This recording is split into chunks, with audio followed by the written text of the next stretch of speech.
Hi, this is Connie Giordano with Walking in Truth Ministry. Join me now as I deliver this stirring message from God's holy word. What should a people do when they are facing times of great trouble and unrest? To whom should they appeal for help? Should they look to the government, the church, or some great leader among men? To whom should the people of God appeal for help? Should they look to some anointed minister or prophet for solutions to their problems? In this Bible message, we are going to examine Psalm 86 and find the answers to these pointed questions. First of all, from the start, we find that David was afflicted and was facing a time of national trouble. Psalm 86:1 says, "Bow down thine ear, O Lord, hear me, for I am poor and needy." The trouble was so bad that David found himself crying unto the Lord daily, all day, constantly, and without intermission. He found himself lifting up his soul, arousing his whole soul in one great and strenuous effort to find God at this time of crisis. The proud were risen against him. These were the ambitious and the haughty, who did not regard the welfare or the rights of others. They were disposed to trample down all others in order that they might advance their own agenda. These were the assemblies of violent men who were fierce and lawless tyrants, pursuing their goal in a savage manner so as to inspire terror. This is what David was facing, and this is the kind of enemy that the church is facing in this hour. David appealed to the Lord as one who is holy and trusts in him. In Psalm 86:2, he prayed, "Preserve my soul, for I am holy. O thou my God, save thy servant that trusteth in thee." In other words, I come before you, Lord, as your friend. I have devoted myself to you. I trust in you alone. I look to you alone for help. I rely on no one else for protection. Hence, it comes as no surprise that in the day of my trouble, I will call upon thee. This is my steady purpose of mind. This is my regular habit, that in all times of trouble, I ask you to bow down thine ear, O Lord. Preserve my soul, save thy servant. Be merciful unto me. Rejoice the soul of thy servant. O turn unto me. Give thy strength unto thy servant. And why wouldn't David appeal to God at such a time of national trouble? After all, both Psalm 86:5 and 86:10 tell us that God is good and great.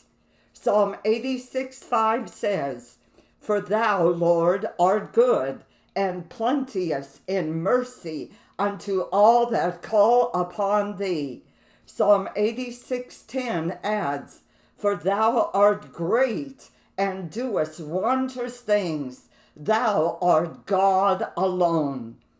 Barnes' note stated, "The greatness and the power of God are reasons why we should appeal to him in our weakness and in our times of trouble."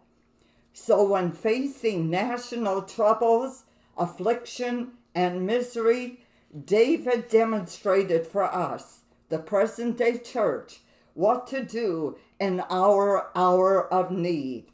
First of all, call upon the Lord who is good, essentially and independently good, good in himself and good to all. Secondly, David exhorted us to call upon the Lord who is great and doeth wondrous things.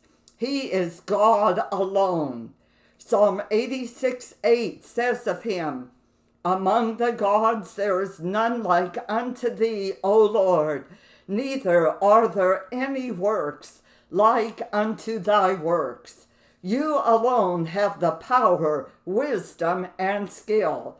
You alone are able to hear and save. Because of his goodness and greatness, the Lord was well able to do all that David was asking of him. And because of his goodness and greatness, he is well able to do all that the present day church needs as she faces those who don't fear God nor have any regard for his law or threatenings. David's faith was stirred. His focus was on God. His confidence was strong. He was now ready to pray one of the most powerful, direct, and needful prayers he ever prayed.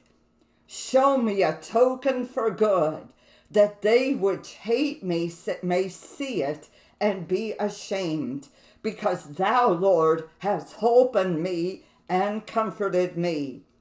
David asked for some evident token of God's goodness towards him, some unquestionable, illustrious instance of God's favor. Lord, let it be such a manifest, miraculous intervention whereby I am saved from the hand of my enemies, and their purposes and agendas are totally defeated.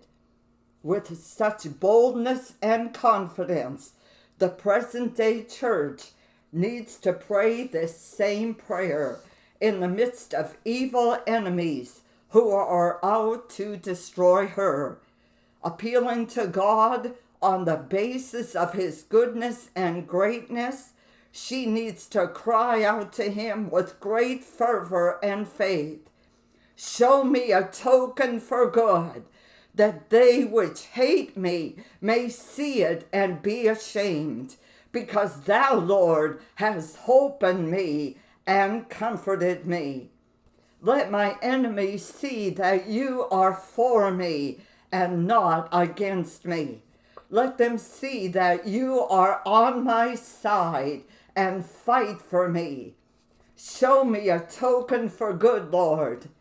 In your goodness and your greatness, do wondrous works on my behalf, and make it so evident to those that hate me that you did it.